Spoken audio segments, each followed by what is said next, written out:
منطق خلاص خليكم. تعال هون. سلام. تعالوا لهون. في معي. تابع شغل. شوي.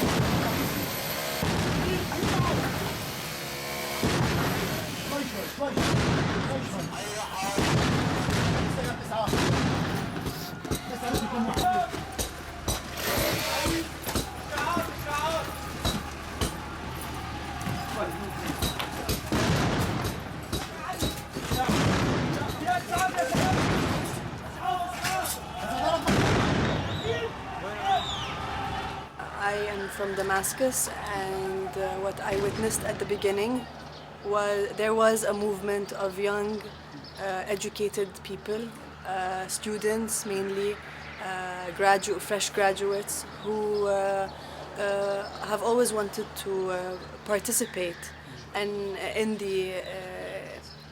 leading Syria, and did not have the chance. And just like their ancestors knew that they did not have the chance to be part of either the government or at least know that they could change something in the country. So this caused tension.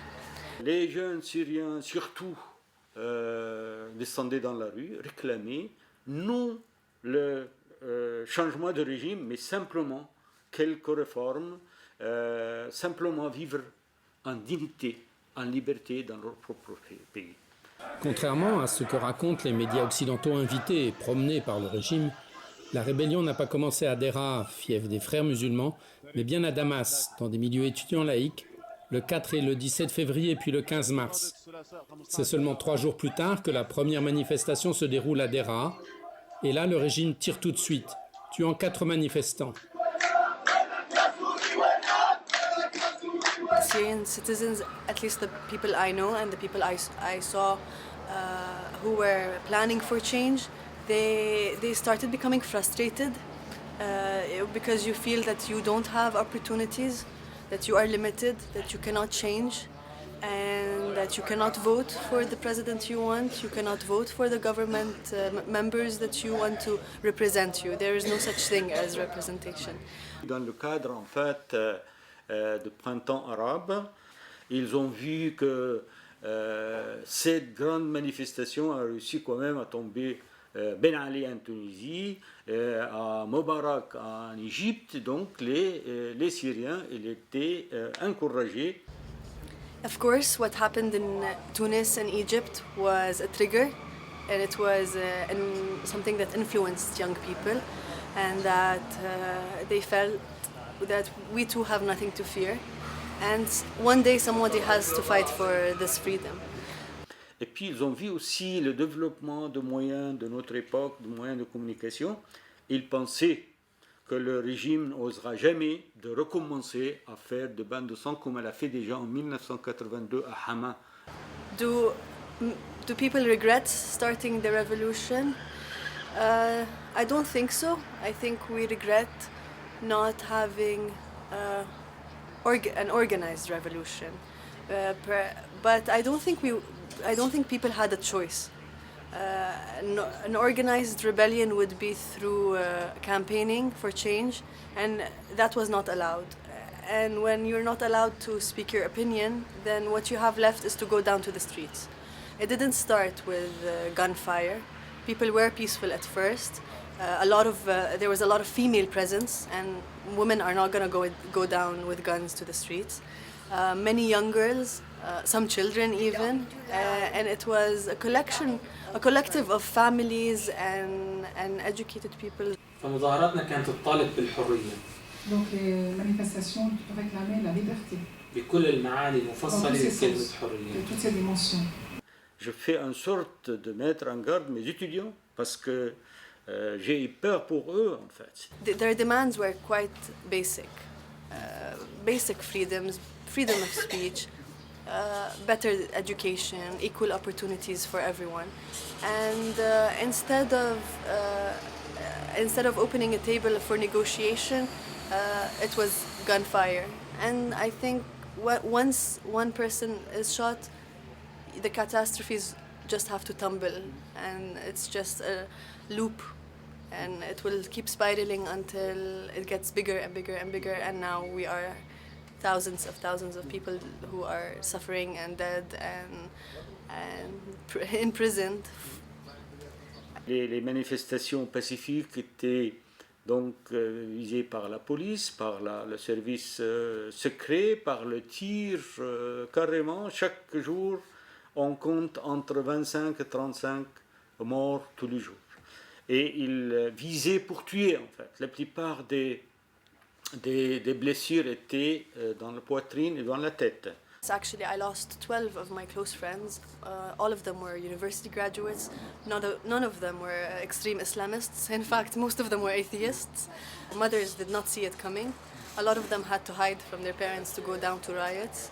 Most of them were either captured or shot on ground during riots.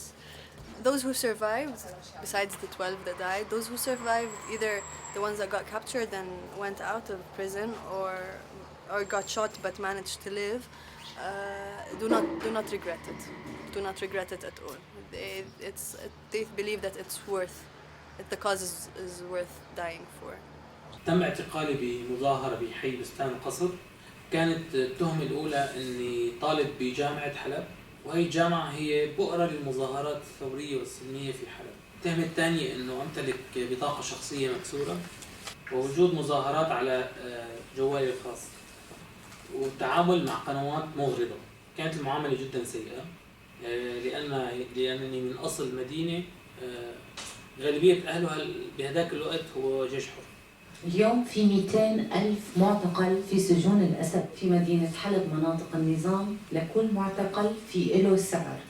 السعر مبني على شروط ضباط الأمن، وحسب نشاط المعتقل بتبلش الأسعار من $5,000 ل $20,000.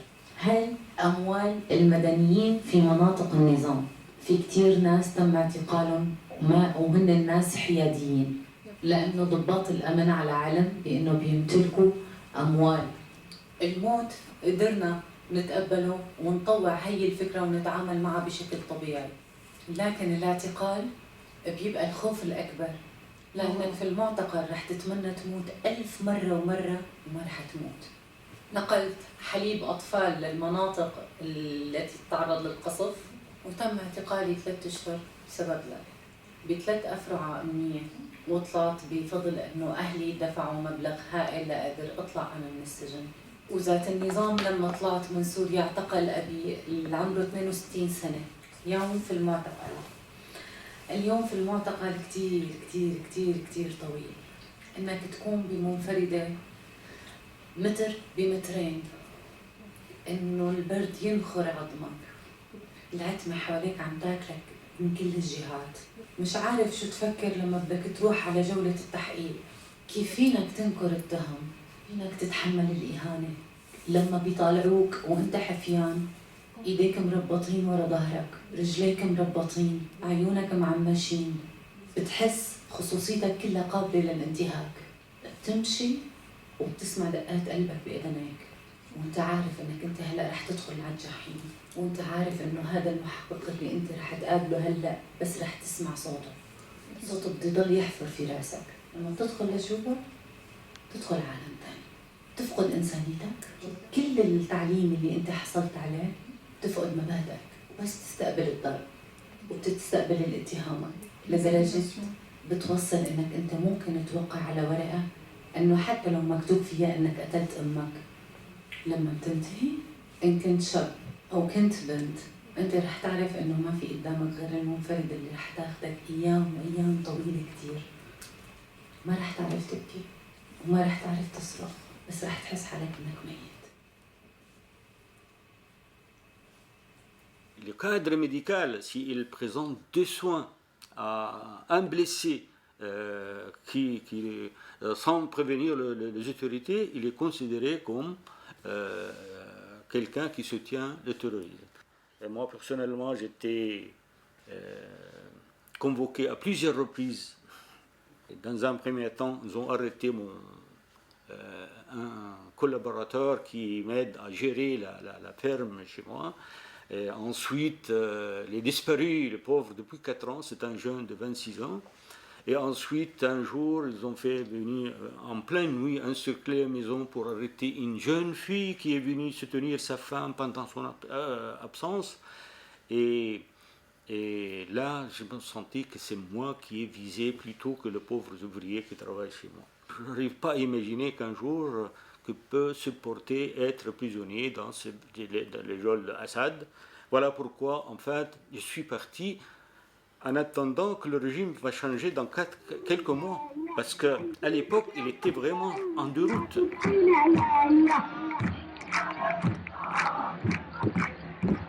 On n'oublie jamais les manifestations des millions et des millions de Syriens dans toutes les grandes villes du pays qui ont réclamé la liberté. Est-ce que c'était des manifestations contre le régime ou c'était des manifestations pour la démocratie?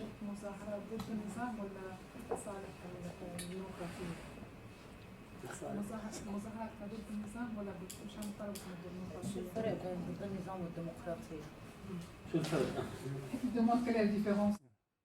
On a maintenant documenté 70 000 morts sous la torture par un système qui, en fait, depuis 50 ans, qui a mis la main sur la Syrie et son peuple.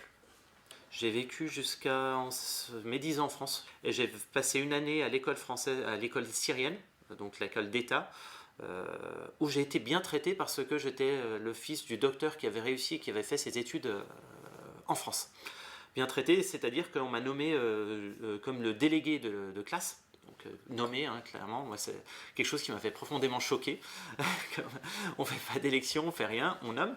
Mon rôle, j'étais en uniforme tous les matins, et tous les matins, j'avais pour rôle, alors que je parlais encore pas très bien l'arabe, de faire répéter aux enfants les chants à la gloire du président Assad. Et je devais dire tous les matins, président vive, notre président à vie. Voilà, c'était tous les chants que tous les écoliers disaient tous les matins, et tout le monde répétait derrière moi. On m'avait même donné un bâton pour frapper ceux qui n'étaient pas dans le rang et qui ne marchaient pas droit. Après cela, j'ai intégré l'école française de Damas. Ça veut dire que j'ai quitté l'extrême pauvreté de l'école et j'ai côtoyé l'extrême richesse. Des voitures dernier modèle, premier anniversaire que j'ai assisté, si vous voulez, c'était un buffet dans un hôtel 5 étoiles de Damas. Un buffet comme j'en avais jamais vu même en France, alors que je savais que mes cousins ne savaient pas ce que c'était qu'une banane. C'est le pillage économique systématique de tout un peuple depuis 40 ans.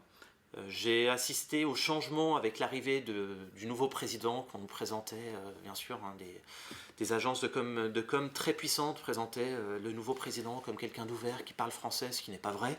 Il ne parle pas français, c'est des montages, qui parle anglais parce qu'il a fait ses études en Angleterre alors qu'il a passé 6 mois en Angleterre. Donc obligatoirement, c'était quelqu'un de bien. Comme si les Khmers rouges n'avaient pas fait leurs études aussi à Paris. Vous voyez. Donc j'ai vu le changement économique s'opérer. Ça veut dire qu'il y avait des richesses, mais il y a encore beaucoup plus qui était concentré encore entre beaucoup moins de mains. Et là, tout était devenu privé, la santé, l'éducation, tout était privatisé. Et puis une économie qui était basée sur la consommation rapide sans construction d'infrastructures. Ça veut dire que le régime a autorisé l'import de voitures sans se soucier de l'infrastructure routière. Mais parce que l'importation de voitures, il y avait 280% de taxes dessus. Le téléphone portable a été autorisé. Donc ils ont lancé des antennes relais. 2 compagnies de téléphones portables ont vu le jour. Les 2 appartenaient à Rami Maklouf, le cousin du président. Selon le Financial Times, en 2011, Rami Maklouf contrôlait 60% de l'économie syrienne, privatisée par son cousin Bachar sur le modèle russe. La famille s'emparant des anciennes structures publiques. Multimilliardaire, Maklouf possédait une vingtaine de comptes en Suisse, rien qu'à la HSBC. Prendre un taxi à l'aéroport de Damas, c'était impossible. Il fallait passer par la compagnie du cousin du président. Sinon, vous vous y arrêté et le chauffeur aussi. Vous voyez, les hôpitaux qui voyaient le jour, les hôpitaux ultra chics, effectivement, appartenaient tous aussi au cousin ou à quelqu'un dans le régime. L'université de Damas, qui dans les années, au début de l'arrivée d'Assad, était une université qui était reconnue dans le monde arabe et autres, ils ont réduit le nombre de places d'accueil des étudiants pour envoyer tout le monde vers les universités privées qui appartenaient aussi aux cousins. Donc tout le monde devait rentrer dans des universités privées qui coûtaient parfois, par exemple pour faire médecine, 10 000 $ par an et par étudiant. Là où le salaire moyen d'un fonctionnaire était de 150 ou 200 $ par mois. Tout ça tournait un peu par la corruption, mais aussi tournait beaucoup grâce aux gens qui travaillaient dans les pays du Golfe, qui travaillaient aux États-Unis, qui renvoyaient de l'argent pour assurer l'éducation de la famille. Donc Assad taxait tout le monde, mais ne donnait rien. Pour avoir son bac, il fallait mettre 5 ou 6 profs privés à la maison pour obtenir son bac. Rien n'était donné en Syrie, tout était payant, tout était très cher, et que, je dirais malheureusement, le fonctionnaire qui voulait nourrir sa famille était obligé de passer par la corruption. C'était quasiment un passage obligé. On voulait que ça soit ainsi. Il fallait que tout le monde trempe. Vous voyez, c'était une politique très court-termiste, sans infrastructure, sans penser à l'avenir de la jeunesse, sans penser à créer un pays pour ces jeunes qui représentaient 50% de la population, les moins de 30 ans. Je parlais à mes cousins, à Soueida, ils me disaient « mais tu as de la chance d'être en France, qu'est-ce qu'on peut faire pour partir ? Dis-nous comment on fait pour quitter ce pays ?» On voulait importer de l'huile d'olive bio et commerce équitable de Syrie. Et on est allé rencontrer un conseiller économique de l'ambassade française à Damas, qui est syrien, franco-syrien, qui connaît très bien le milieu des affaires syrien du coup, et il nous l'a dit clairement, écoutez, si vous voulez rester petit et importer quelques milliers de litres par an, pas de problème, ça pourrait le faire. Si vous venez de devenir gros, sachez que ce marché est tenu par 2 personnes qui sont très proches du régime syrien, et que vous n'y arriverez pas. Et que ça veut dire que vous devrez vous associer à eux pour réussir. Finalement, lorsque ce peuple a réclamé ses droits fondamentaux, on voit le sort, tous. À mon avis, il y a beaucoup de régimes régionaux et internationaux qui sont complices là-dedans. Parce qu'on ne va pas avoir un peuple qui décide son sort, une révolution qui réussit à imposer sa volonté. Ça, c'est dans la région, c'est interdit. Au départ, tous les Syriens, de toute communauté, de toute ethnie, étaient en révolte contre le régime. Même les Pères Noël, on est très loin du djihad islamique. 5 ans après, cible principale des violences d'Assad, les sunnites ne représentent plus que 60% d'une population dont le quart a fui à l'étranger. De leur côté, les alaouites se convertissent massivement au chiisme des mollahs iraniens, dont les troupes forment le bouclier et le socle du régime. On est loin de la mosaïque laïque que voulaient préserver les rebelles. Le régime, il essaye en fait de créer des divisions entre les différents groupes sociaux, divisions ethniques, divisions religieuses. On a commencé à former des associations pour préserver la paix civile, c'est-à-dire avec beaucoup de collaborateurs, des gens qui partagent les mêmes idées, on a réussi quand même à former une association pour éteindre le feu allumé par les différents services spéciaux. Parce qu'Assad, en fait, dès le début, elle a fait en sorte, elle a appliqué un principe colonial très ancien, diviser pour mieux régner. D'abord, il a divisé les Kurdes. Les Kurdes, il a manifesté massivement.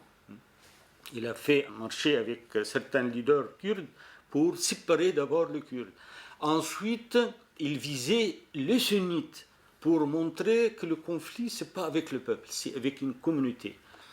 Bachar a été très malin. On était de toute confession. Dans les manifestations qu'on a organisées à l'étranger ou même en Syrie, il y a eu des manifestations à Soueida, dans notre ville, minorité druze, sauf qu'il ne fallait surtout pas voir que des minorités se révoltaient contre lui. Il faut savoir que nous, en 2000, à Soueida, il a tué 35 jeunes druzes parce qu'on s'est révolté contre le pouvoir. Je vais vous dire quelque chose que je n'avais pas dit jusqu'à maintenant, parce que ça concerne un cousin. C'est difficile à dire, mais de témoigner de son propre cousin ce qu'il m'a dit, en fait. Mon cousin était agent du régime. C'était un jeune à 15 ans, il y a 20 ans de cela, un jeune qui avait laissé le système scolaire. Il a été pris dans un des services du régime syrien. On lui a donné une arme, on lui a donné un insigne, on lui a dit « T'es le chef, c'est toi ». Et que quand on a fait ça à un gosse de 15 ans, pour lui, Dieu, ça devient Assad. Ça devient la famille Assad. Et quand je suis rentré à cette époque, entre mars et avril 2011, je l'ai rencontré, ce cousin. Et le régime avait envoyé les Druzes à Daraa. Et ce cousin a témoigné devant moi et était fier de dire, si vous voulez, qu'il infiltrait, il était en civil, il infiltrait les manifestations, et il essayait de voir qui appelait à manifester. Donc ils étaient plusieurs, les agents. Il les prenait, ils arrivaient à les prendre parfois en sortant de la manif ou en sortant des rues. Il les ruait de coups jusqu'à la mort, et il les liquidait. Et il en était fier de raconter ça, cet agent, ce cousin, malheureusement. Mais voilà aussi comment le régime a agi. C'est qu'il a mis à Soueida, il envoyait des agents de Daraa, et à Daraa, il envoyait des Druzes, ou des chrétiens, ou des alaouites. Voyez ? Donc dès le départ, il a voulu créer cette haine. Dès le départ. Un cousin qui était en prison à Soueida, il me racontait qu'il y avait des enfants de Daraa qui étaient torturés. Mais lui, on lui disait dans la prison, devant les autres prisonniers, « Ah mais toi, t'es quelqu'un de bien, t'es un Druze. On ne te torturera pas. » Le régime arrivait à créer ce sentiment de haine. Il voulait rendre cette révolution communautaire. Il y a en partie réussi, même si, si vous voulez, je dirais que les fidèles de la révolution de la première heure sont toujours fidèles à la révolution. Sauf qu'aujourd'hui, ceux qui ont pris les armes, effectivement, pour la grande majorité, contre le régime, aujourd'hui, c'est les sunnites là-dessus. Mais l'opposition politique, l'opposition civile, citoyenne, elle est encore telle qu'elle. Ça veut dire que vous trouverez des Druzes, des chrétiens, des alaouites, malgré tout ce qui se passe. En fait, cette violence extraordinaire qu'on n'arrive pas à comprendre, d'écraser certaines régions, surtout le berceau des grandes manifestations autour de Damas, à Daraa surtout, cette violence extraordinaire est responsable de cette réaction des islamistes, en fait. Dès le début, le régime a fait en sorte de confessionnaliser le conflit pour éviter la révolution, pour camoufler les objectifs de la révolution qui réclamaient la liberté et la dignité, pour dire que ce sont des fanatiques, ce sont des terroristes finalement. On a été naïfs, certainement, les rebelles ont été naïfs, et peut-être qu'aussi, à une période, on n'avait pas eu le choix. Faut savoir qu'en 2012, là où les gens ont commencé à s'armer, j'ai assisté à même, si vous voulez, des transactions en Turquie, des gens qui avaient vendu leurs vaches, des paysans qui avaient vendu leurs biens et qui s'achetaient une Kalash à 500 $ et les balles à 2 $. La balle de Kalachnikov à 2 $. Ils étaient obligés. Pour eux, il n'y avait pas le choix. C'était la zone d'Idlib, par exemple. Ils savaient que le régime allait arriver et qu'ils voulaient défendre leur famille. Donc ça a commencé, la militarisation a commencé comme ça. Avec des gens qui avaient fait défection, mais on savait que face à une machine de guerre, il fallait aussi peut-être l'expérience de la guérilla. Vous voyez, un paysan ne faisait pas le poids. Un ouvrier du bâtiment, un professeur ne faisait pas le poids. Des gens sont venus, clairement, des gens sont venus, ont proposé leur service pendant un moment, et l'infiltration s'est passée comme ça, clairement. Ils avaient besoin, ces gens-là, ils avaient besoin de soutien. Ils n'avaient aucun soutien de nulle part. Donc à un moment aussi, soit on se laisse se faire massacrer, soit on prend les offres, les propositions qu'on a. Si on avait eu, je ne sais pas, des experts militaires américains qui venaient former les gens, si on avait eu des experts européens, on n'en serait certainement pas là. Alors justement, la propagande dit que tout ça a été causé par la présence des experts militaires américains et autres, de l'OTAN même, qui auraient formé des gens, qui auraient envoyé des armes, etc. Sur les films que j'ai vus, il n'y a pas d'armes aussi. Moi-même, j'ai assisté à la première militarisation. J'ai vu, comme je vous le dis, j'ai assisté à des transactions. Et au début, clairement, tout en 2012, c'était vraiment un effort des Syriens eux-mêmes. C'est l'effort même. Le problème, c'est que quand on sortait une Kalash, le régime envoyait un blindé. Quand on arrivait à avoir un RPG, le régime envoyait un avion. C'était l'escalade permanente. Là-dessus, si vous voulez, on est allé voir ceux qui acceptaient de financer, clairement. Personne, la France a donné quelques missiles anti-chars, les Américains aussi ont aidé quelques groupes rebelles avec des missiles anti-chars, mais jamais de quoi faire gagner la rébellion. L'aide venait au compte-gouttes. Ceux qui donnaient le plus, c'était probablement la Turquie, le Qatar et l'Arabie Saoudite. On nous reproche cette proximité avec ces pays, mais que pouvons-nous faire sinon de demander de l'aide de ceux qui l'accordent? Le monde a assisté pendant 5 ans ou 4 ans, si on parle des bombardements aériens, sans jamais rien faire contre ces bombardements aériens. Pourquoi les Américains ne nous auraient pas donné des missiles anti-aériens comme ils l'ont fait avec l'Afghanistan par exemple ou avec d'autres, pour nous aider au moins à arrêter ce massacre aérien? Pourquoi pendant 5 ans, si vraiment l'OTAN voulait voir Bachar être renversé, est-ce qu'ils n'auraient pas mis les moyens? Guetter les hélicoptères nés en l'air, c'est devenu sport national en Syrie. Les bonbonnes explosives larguées sur les habitations sont meurtrières. Le père, Hafez el-Assad, formé en URSS, était pilote militaire. Depuis lors, le service de renseignement de l'air est le bras armé de la famille et ne recule devant rien. Même pas le proxénétisme. Les maisons closes de l'opulente Beyrouth étaient alimentées en prisonnières syriennes réduites en esclavage par un colonel du 2e bureau de l'air syrien. Le scandale a éclaté en mars-avril 2016. Les immeubles dans lesquels étaient enfermées les jeunes femmes, amenées clandestinement de Syrie, appartenaient à un riche homme d'affaires libano-tunisien dont la chaîne de télé, financée par l'Iran, rétribuait royalement les piges occasionnelles du député d'extrême gauche britannique George Galloway. Un bon placement puisque ce dernier, en août 2013, dans son intervention au Parlement britannique, accusa les services israéliens d'être derrière les attaques chimiques commises en Syrie. Ce que les rapports de l'ONU ont depuis largement démenti, donnant même les noms des généraux des unités syriennes impliquées. Mais sur le moment, le Parlement refusa l'intervention, ce qui poussa Obama à renoncer plutôt que d'y aller sans les Britanniques. Ce fut le vrai tournant de la guerre. Ce jour-là, les composantes laïques et pro-occidentales de la rébellion, jusque-là dominante, comprirent qu'elles devraient se débrouiller seules, tandis que les islamistes restaient soutenus par la Turquie et les pays du Golfe.